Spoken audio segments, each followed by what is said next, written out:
Anggap dirinya sebagai adik Gubernur Sumsel Herman Deru, doakan Alex Nurdin kuat hadapi ujian. Gubernur Sumsel Herman Deru pertama kali bertemu dengan Alex Nurdin pada tahun 1994. Sejak pertemuan itu, Deru dan Alex menjalin pertemanan hingga kini. Meski Alex Nurdin pernah menjadi rivalnya di pemilihan Gubernur Sumsel, Herman Deru tetap menjaga hubungan baik itu.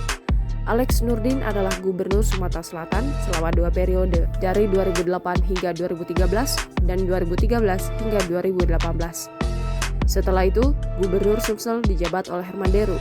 Alex yang kini sebagai anggota DPR RI itu ditetapkan sebagai tersangka dan ditahan dalam perkaraan duga tindak pidana korupsi pembelian gas bumi oleh BUMD Perusahaan Daerah Pertambangan dan Energi Sumatera Selatan periode 2010 hingga 2019.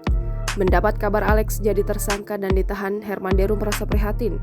Deru menceritakan ia bertemu dengan Alex sejak tahun 1994 di Palembang.